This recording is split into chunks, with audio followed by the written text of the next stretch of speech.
Hello there, I'm Lloyd Evans. Welcome to the Attic. It's time for another voicemail. Today's voicemail is from John. Let's listen to what John has to say. Hey Lloyd, this is John from Portland, Oregon, USA, former elder, pioneer, and current proud Patreon supporter of the channel. I was recently watching the Sergey drama from Your Worst Convention Ever, and toward the end of that, when he had to make medical decisions and, of course, no blood, you showed a blurb from the elder's manual talking about how it's taking blood transfusion willingly and unrepentantly is an act of disassociation. And I remember when I had my manual reading that, and that just seeming strange that committing an act is an act of disassociation. And what I mean by that is when you do something to get disfellowshipped, that's also committing an act, say, fornicating, too much alcohol. So it seems to me that a similar line of thought could be used, that committing fornication willingly and unrepentantly is an act of disassociation. So I've always wondered, what is it that makes taking a blood transfusion an act of disassociation? Because I know that there's other things that are considered along the same lines. I believe violating your neutrality, so voting, joining the military, are also considered acts of disassociation. I'm wondering, do you know if the organization has gotten in trouble in the past somehow by disfellowshipping people that do these things, taking a blood transfusion, voting, or doing anything that violates neutrality? There seems to me that there could be some kind of backstory, so to speak, to that. So just wondering if you've ever thought about that, and we really would be curious to hear what your thoughts are if you play this message on the channel. Thank you. Hope things are going good for you, and look forward to hearing from you. Thank you. Thank you very much indeed, John. That's an excellent question, and one which I'm sure will have occurred to many who are listening. So to sum things up, if you accept a blood transfusion as one of Jehovah's Witnesses, you are not disfellowshipped, you are disassociated. So to be more specific, if you willfully and unrepentantly, if you're not sorry for having saved your life through receiving blood, you're not disfellowshipped, you're disassociated. Of course, it means the same thing in terms of shunning. They're effectively just using a different word for the same procedure, but they've made this distinction. And as for their reasoning behind it, I think there's a lot about the blood teaching that we'll never fully know. There's a lot of speculation about its origins. Who exactly dreamt up the blood teaching? Was it Freddie Franz? Was it Nathan Knorr?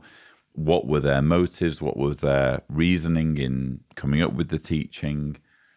And of course, the blood teaching's gone through changes with the fractions rule coming in 2000.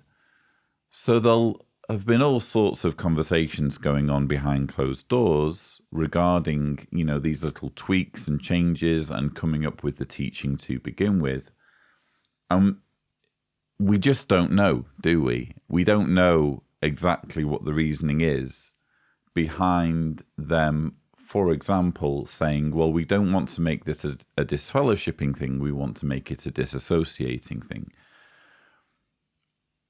If I had to guess, it's almost certainly something of a legal decision, because they surely know that they are making themselves a target for the authorities if it's widely known that they are punishing people for taking a personal medical decision.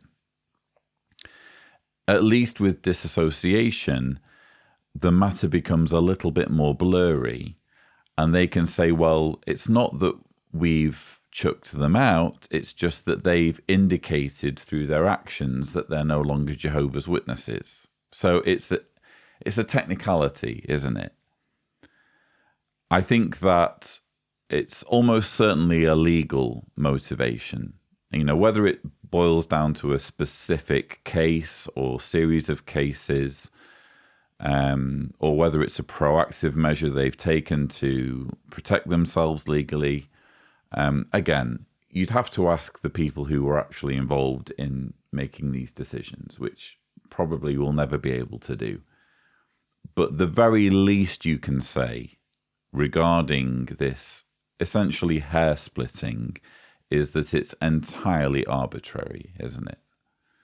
I mean, if you can say that taking a blood transfusion is an act of disassociation, why can't you say the same thing about other acts or other cases of quote-unquote wrongdoing that are considered disfellowshipping offences? You know, how do you exactly make the distinction? And specifically, what Bible verses are you using in support of making these distinctions?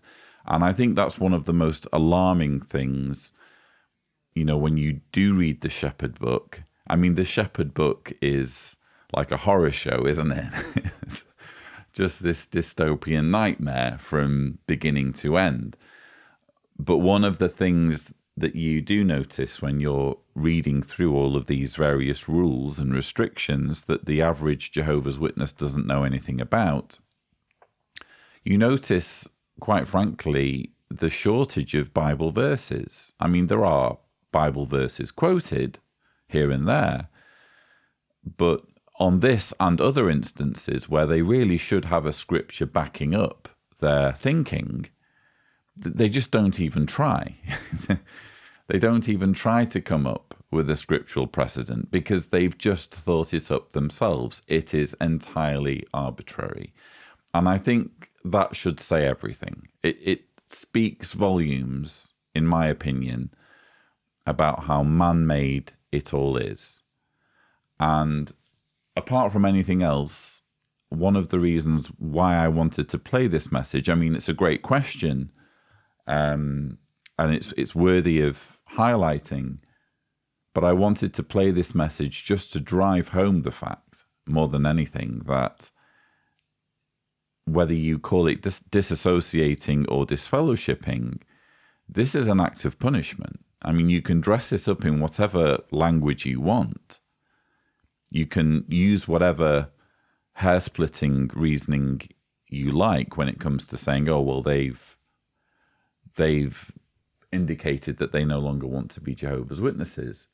But what you're actually doing when you write down in a book that someone should be disassociated if they willfully and unrepentantly accept a blood transfusion, what you're doing is you're punishing people for their personal medical decisions. And how that is not against the law, I don't know. I think in many countries, it's just a case of them getting away with this because not enough lawmakers and governmental bodies and organizations that keep an eye out for this sort of thing, not enough people know about it. So that's kind of why I'm playing this message and discussing this, even though that we know so little about the origins and what have you. I think it's just important to keep talking about it. The more we talk about this obscene, deadly policy and dogma that Jehovah's Witnesses thrust on people, the more we talk about it, the more there's perhaps the slightest chance that someone who's in a position to do something might actually finally do something so that fewer people end up dying. So thank you again for your message. Don't forget that if you'd like to leave a voicemail, the thing to do is go to speakpipe.com/Cedars, remembering to indicate clearly if you don't want me to broadcast your message on this channel. But that's all we have time for. Thank you for watching. you.